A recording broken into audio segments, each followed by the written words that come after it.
जय श्री कृष्ण प्रिय दर्शकों, भाई और बहनों, अष्टो चर्चा में आपका स्वागत है। मेरा आपको सादर नमस्कार। इस वीडियो में हम चर्चा करेंगे जो मीन लग्न के व्यक्ति हैं अर्थात पाइसेज असेंडेंट, उनका जुलाई माह कैसा गुजरेगा एक संक्षिप्त पर चर्चा करेंगे। यदि आप नए दर्शक हैं तो कैसे पता करेंगे कि आप मीन लग्न के व्यक्ति हैं, तो अपना बर्थ डिटेल्स किसी अच्छे एस्ट्रो के सॉफ्टवेयर में डालें जो लग्न कुंडली बनकर आती है, जिसको D1 चार्ट भी कहते हैं या लग्न चार्ट कहते हैं या बर्थ चार्ट कहते हैं। उसके यदि प्रथम भाव में 12 नंबर लिखा हुआ हो तो आप मीन लग्न के व्यक्ति हुए। आगे बढ़ने से पहले आप अपने चैनल अष्टो चर्चा को सब्सक्राइब कर लें। यदि आप मासिक फल देखने के लिए नियमित रूप से इंटरेस्टेड हैं और गोचर सीखने के लिए इंटरेस्टेड हैं तो आपसे विशेष रूप से निवेदन है कि आप जरूर इसको सब्सक्राइब करें, क्योंकि यहाँ पे हम गोचर का विश्लेषण आपको सिखाते हैं कि किस तरह से आप गोचर का विश्लेषण करें। आप सिद्धांत जानते हैं, एस्ट्रोलॉजी का अध्ययन कर रहे हैं और आपको प्रेडिक्शन करने नहीं आता तो गोचर विश्लेषण के बिना प्रेडिक्शन आप नहीं कर पाएंगे। इसलिए गोचर का विश्लेषण जानना जरूरी है। और हम विश्लेषण करते हैं लग्न कुंडली के आधार पर गोचर का। जब आप लग्न कुंडली के आधार पर गोचर का विश्लेषण करते हैं तो भाव का फल मिलता है, संबंधित भाव का आप कंफर्मेशन कर पाते हैं कि रिजल्ट आ रहा है या नहीं आ रहा है, और भाव का रिजल्ट अच्छा होगा या खराब होगा वह चंद्र कुंडली से जब आप गोचर का विश्लेषण करते हैं तो उससे पता चलता है। और आप साथ में नवांश में भी जा करके, यदि आप ज्योतिष के जानकार हैं तो नवांश में भी जाइए और वहाँ पे भी चेक कीजिए, क्योंकि नक्षत्र पद वहीं पे होते हैं जो कि घटना का कंफर्मेशन देते हैं। ज्योतिष एक बहुत ही कॉम्प्लेक्स सब्जेक्ट है, डिवाइन सब्जेक्ट है और इसमें बहुत अनुभव की जरूरत पड़ती है, इंट्यूशन की जरूरत पड़ती है। तो आप गोचर विश्लेषण जरूर सीखें, इसको सबसे ज़्यादा महत्व दें। और गोचर विश्लेषण में आप महत्व दें डबल ट्रांजिट के मेथड को, जो कि सुप्रसिद्ध ज्योतिषी के राव जी द्वारा दिया गया सिद्धांत है। ये गोचर पर 100% लगता है। डबल ट्रांजिट का मतलब दोहरा सिद्धांत गोचर का, अर्थात बृहस्पति देवता और शनि देवता जिस भी भाव पे संयुक्त दृष्टि डालते हैं, कॉमन दृष्टि होती है उनकी, वह भाव निश्चित रूप से फलित होता है, 100% रिजल्ट देता है। तो आपके लग्नेश हुए शनि देवता आपके 11वें भाव के और 12वें भाव के स्वामी हैं, तो आपका खर्चा कराएंगे वो इन्वेस्टमेंट के रूप में होगा जिसका रिटर्न आपको मिलेगा। और चूंकि 12वें भाव के स्वामी शनि देवता ही हैं तो आपको डिसीजन सोच समझ के लेना पड़ेगा। एक्सपोर्ट इंपोर्ट के धंधे के लिए या बाहर से आप संबंध बना के चलते या बाहर निकलना चाहते हैं तो उन सब बातों के लिए एक फेवरेबल गोचर होगा। फिर शनि देवता लग्न पे गोचर कर रहे हैं तो आप से उम्मीद कर रहे हैं कि आप सिंसियरिटी, डेडिकेशन और ऑनेस्टी के साथ अपने कर्म को करते रहें। शनि देवता फिर वक्री हो रहे हैं, 13 तारीख को वक्री हो जाएंगे, लग्न पे ही गोचर करेंगे तो आपके जो रुके हुए काम हैं उसको पूरा कराएंगे। वक्री जो ग्रह होते हैं वो पावरफुल हो जाते हैं और आपके पिछले रुके हुए काम को, पेंडिंग काम को पूरा कराते हैं। तो आप ध्यान दीजिएगा, कोई आपका काम पेंडिंग तो नहीं रह गया, तो आप उसके लिए प्रयास करेंगे तो आपको सफलता मिलेगी। फिर एक और ग्रह बुध देवता भी वक्री हो रहे हैं, 18 तारीख से कर्क राशि में ही वक्री होंगे और पंचम भाव पे आपके गोचर कर रहे हैं। तो आप को ये भी कुछ न कुछ आपके रुके हुए काम में मदद कराएंगे। ये किस तरह के काम में मदद आपको कराएंगे? बुध देवता आपकी मदद इस तरह से करेंगे कि आपका जैसे कोई पुराना दोस्त से आपका संबंध कट ऑफ हो गया, निष्क्रिय हो गया वो संबंध, तो आप जानते हैं कि वो दोस्त आपके लिए बहुत ही इंपॉर्टेंट है, उसे संबंध बनना चाहिए, तो आप फिर से प्रयास करेंगे तो वो संबंध रिवाइव हो जाएगा, जिंदा हो जाएगा और आपका फिर से संबंध बन जाएगा और जो आप चाहते हैं दोस्त से मदद वो आपको मिलेगी। या आपने कोई प्रोजेक्ट स्टार्ट किए करने का सोचा था, किसी जगह पर जा कर के सुदूर प्रदेश में, देश के भीतर ही सुदूर प्रदेश में या विदेशों में जा कर के कोई प्रोजेक्ट आपने डिस्कस किया था, उस पर प्लान किया था, उसको आगे बढ़ाया था, एग्जीक्यूट करने की कोशिश की थी, लेकिन वो नहीं आगे बढ़ पाया, खत्म हो गया, पोस्टपोन हो गया।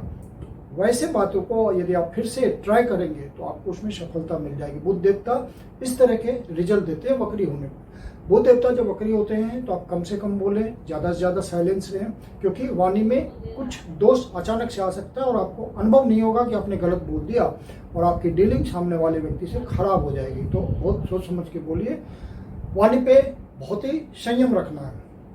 फिर बुध देवता से अच्छा रिजल्ट लेने के लिए आपको विष्णु सहस्त्र नाम का नित्य प्रतिदिन पाठ करना चाहिए या सेवन करना चाहिए, श्रवण करना चाहिए।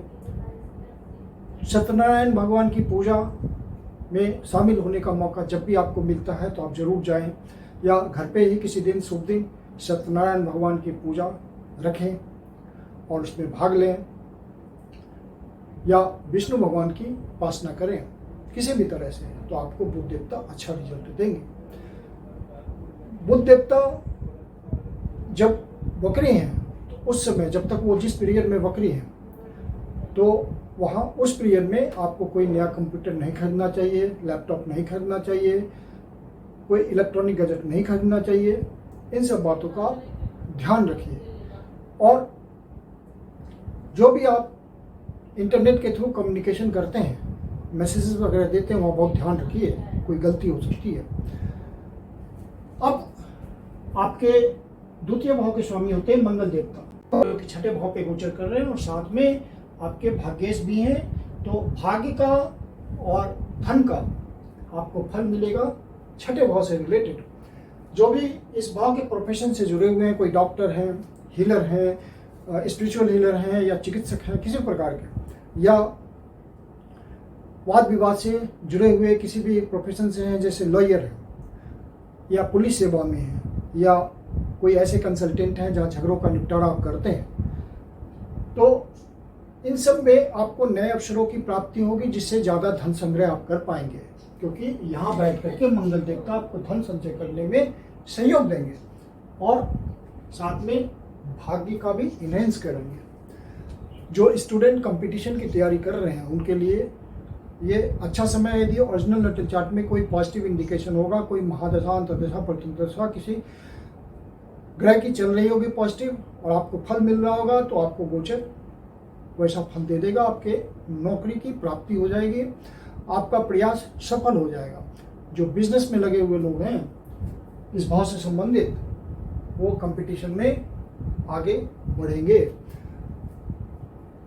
ये हायर एजुकेशन का भी भाव होता है, तो मंगल देवता वहाँ पे कुछ आपको सहयोग करेंगे। हायर एजुकेशन प्राप्त करने में कोई स्टूडेंट है, ट्राई कर रहे हैं हायर एजुकेशन के लिए, या बाहर जाने के लिए, लंबी यात्रा करने के लिए, धार्मिक यात्रा करने के लिए, और चूंकि यहाँ से 12वें भाव को भी देख रहे हैं मंगल देवता, तो उनकी डिजायर है 12वें भाव से भी, तो बाहर जाने का कोई मौका मिल सकता है आपको। यदि आप स्टूडेंट हैं, पढ़ाई के लिए बाहर जाना चाहते हैं, कोई व्यक्ति है जो कि नौकरी के लिए बाहर ट्राई कर रहे हैं, तो ये मंगल देवता का सहयोग मिलेगा, वहाँ पे भाग्य का साथ मिलेगा और आप बाहर जा पाएंगे। और फिर तृतीय भाव के स्वामी हैं शुक्र देवता, जो कि उसी भाव पे अपनी राशि में गोचर कर रहे हैं, स्वराशि में, तो एक अच्छी स्थिति है। जो तीसरे भाव से जुड़े हुए प्रोफेशन से हैं, जो सेल्स एंड मार्केटिंग में है, किसी तरह की रोज छोटी यात्रा करते हैं, या कम्युनिकेशन का भाव होता है तीसरा भाव, तो किसी भी तरह से कम्युनिकेशन से जुड़े हुए हैं, इलेक्ट्रॉनिक मीडिया से जुड़े हुए हैं, प्रिंट मीडिया से जुड़े हुए हैं, सोशल मीडिया से जुड़े हुए हैं, तो वहाँ पे आपको प्रयासों के बाद, क्योंकि अष्टमेश भी हैं, प्रयासों के बाद सफलता मिलेगी, ऐसा इंडिकेशन है। और फिर सूर्य देवता चतुर्थ भाव पे गोचर कर रहे हैं, बृहस्पति देवता चतुर्थ भाव पे गोचर कर रहे हैं, शुभ भाव पे गोचर कर रहे हैं, और यहाँ से आपके कर्म भाव को देख रहे हैं। ये कर्म की महत्ता को बताता है, तो कर्म भाव में आपको मजबूती मिलेगी। सूर्य देवता आपके छठे भाव के स्वामी हैं, तो छठे भाव के विषय से आपको सुख मिलेगा। और बृहस्पति देवता आपके सुख का एक्सपेंशन कर रहे हैं, घर में अच्छा वातावरण होगा। बृहस्पति देवता लंबे समय के लिए यहाँ है और आपके डोमेस्टिक माहौल को सही रखेंगे। माता का स्वास्थ्य भी थोड़ा ठीक होगा यदि बिगड़ा हुआ होगा तो। और बृहस्पति देवता आपके कर्म भाव के स्वामी हैं, साथ में आपके लग्न के स्वामी हैं, तो लग्नेश और कर्मेश का सुख स्थान में बैठना, मतलब कर्म से आपको सुख मिलेगा। और जो भी आप कर्म में लगे हुए हैं, आप मेहनत कर रहे हैं, वहाँ आपको सफलता मिलेगी, सामाजिक प्रतिष्ठा बढ़ेगी, पर्सनालिटी इम्प्रूव होगा और आप रिलीजियस कुछ काम भी करेंगे। घर में कोई धार्मिक आयोजन कर सकते हैं। इस तरह की बातें बृहस्पति देव जब चतुर्भाव में बैठते हैं तो इस तरह का पूजा पाठ का घर में आयोजन होता है, धार्मिक आयोजन होता है। और सूर्य देवता फिर यहाँ से निकल करके पंचम भाव पे आएंगे 16 तारीख को। तो 16 तारीख से पहले पहले आप कोई प्रॉपर्टी खरीदेंगे, प्रयास कर रहे होंगे फ्लैट के लिए, मकान के लिए, जमीन के लिए, तो आपको सफलता मिल सकती है। और शुक्र देवता भी आपको कोई वाहन आप बेचना चाहते हैं वहाँ मदद करेंगे 26 तारीख से पहले पहले, या कोई प्रॉपर्टी बेचना चाहते हैं, लैंड, फ्लैट, मकान इत्यादि, तो आपको वहाँ पे शुक्र देवता मदद करेंगे। साथ में फिर बृहस्पति देवता जहाँ जहाँ दृष्टि डालते हैं वहाँ का फल आपको मिलेगा। तो बृहस्पति देवता की 5वीं दृष्टि, 1 2 3 4 5 8वें भाव पे पड़ रहा है। तो जो इंडस्ट्री से जुड़े हुए लोग हैं, किसी तरह का इंडस्ट्री चलाते हैं, छोटी इंडस्ट्री, बड़ी इंडस्ट्री, फैक्ट्री चलाते हैं, कोई प्रोडक्शन करते हैं, मैन्युफैक्चर करते हैं, उन सब के लिए एक्सपेंसिव है। और यह भाव ट्रांसफॉर्मेशन का भी होता है। तो बृहस्पति देवता आपको किसी तरह की सफलता दे सकते हैं, लाइफ में चेंज ला सकते हैं। और यदि आप रिसर्च एंड डेवलपमेंट से जुड़े हुए हैं तो कोई सफलता भी मिल सकती है आपको। कोई डिटेक्टिव एजेंसी से जुड़े हुए हैं तो वहाँ आपको सफलता मिल सकती है। इंश्योरेंस सेक्टर में है तो वहाँ आपको अच्छे धन की प्राप्ति हो सकती है। यदि आप दूसरे को लोन प्रोवाइड करवाते हैं बैंक के थ्रू, तो वहाँ आपको ज़्यादा कट मिल सकता है। गवर्नमेंट एजेंसी से कमीशन से जुड़े हुए हैं तो वहाँ आपको ज़्यादा कमीशन मिल सकता है। तो ये सब बातें 8वें भाव की जो है वो फलित हो सकता है। और ये भाव लिगेसी का भी होता है, ग्रेचुइटी पेंशन वगैरह का भी होता है, तो वहाँ अचानक से आपको फायदा हो सकता है। फिर सूर्य देवता जब पंचम भाव पे आएंगे तो जिस भी कला से आप जुड़े हुए होंगे वहाँ आपको नए अवसरों की प्राप्ति होगी। पूर्व पुण्याज के भाव पे गोचर करेंगे तो वहाँ आपको विशेष फायदा मिलेगा। फिर राहु देवता 12वें भाव पे गोचर कर रहे हैं और सिमल्टेनियसली केतु देवता 6ठे भाव पे गोचर कर रहे हैं। तो स्वास्थ्य का ध्यान रखिएगा, चोट से बचना है, ये तो मैं पहले ही बोल चुका हूँ। और 12वें भाव पे राहु देवता है तो यह विदेश से संबंध बनाने के लिए अच्छा है, विदेश जाने के लिए अच्छा है। राहु देवता 12वें भाव पे गोचर कर रहे हैं तो इन सब मामलों के लिए यह अच्छा होता है। तो राहु देवता यदि आपकी कुंडली में खराब स्थिति में हो, आप जानते हैं केतु देवता 6ठे भाव में है तो ये स्थिति थोड़ी कठिन होती है। तो यदि आपको ओरिजिनल नेटल चार्ट में इस तरह का कुछ नेगेटिव रिजल्ट आपको आ रहा हो तो आप पर्सनल कंसल्टेशन किसी अच्छे ज्योतिषी से लेकर के आप उपाय कीजिए, रेमेडी कीजिए, आपको राहत मिलेगी। जनरल उपाय यह होता है राहु देव से संबंधित कि आप किचन में भोजन कीजिए, और केतु देव से संबंधित रेमेडी यह होती है कि आप काले कुत्ते को खाना खिलाइए, तो आपको थोड़ी बहुत राहत तो मिलेगी। तो कुल मिला के कुछ बातों का ध्यान रखते हुए आपके लिए इस महीने का गोचर अच्छा जाएगा। चंद्र देवता जब 6ठे भाव पे, 8वें भाव पे, 12वें भाव पे गोचर करेंगे तो उन दिनों ध्यान रखिएगा। 26, 27 और 28 तारीख को चंद्र देवता 6ठे भाव पे गोचर कर रहे हैं तो इन दिनों अनावश्यक किसी से वाद विवाद में ना उलझे, कोर्ट कचहरी के मामले में ना फंसे। और जब चंद्र देवता 8वें भाव पे आएंगे 4, 5 और 6 तारीख को, फिर 31 तारीख को भी यहीं रहेंगे, तो इन दिनों आप किसी भी तरह का निगेटिव न्यूज आए, मन दुखी हो, डिप्रेशन वाली स्थिति आए, तो आप शिव जी के मंदिर में जा करके ओम नमः शिवाय का जाप करें, शिवलिंग का दूध से जल से अभिषेक करें या विष्णु सहस्रनाम का पाठ करें, आपकी पीड़ा दूर हो जाएगी। फिर चंद्र देवता 12वें भाव पे गोचर कर रहे 13, 14 और 15 तारीख को, तो इन दिनों आपका खर्चा बढ़ा हुआ हो सकता है। कोई विदेश यात्रा हो सकती है, देश के भीतर ही सुदूर प्रदेशों की भी यात्रा हो सकती है। अपने बजट को संतुलित रखें। मैं कुंदन शर्मा आप लोग का हार्दिक स्वागत करता हूँ। यदि आपके जीवन की कोई समस्या पर्सनल कंसल्टेशन लेना चाहते हैं तो पर्सनल कंसल्टेशन के लिए बुकिंग कर सकते हैं। बुकिंग के लिए व्हाट्सएप नंबर है 9891644517। मेरी अपनी कंसल्टेशन शुल्क होती है। धन्यवाद।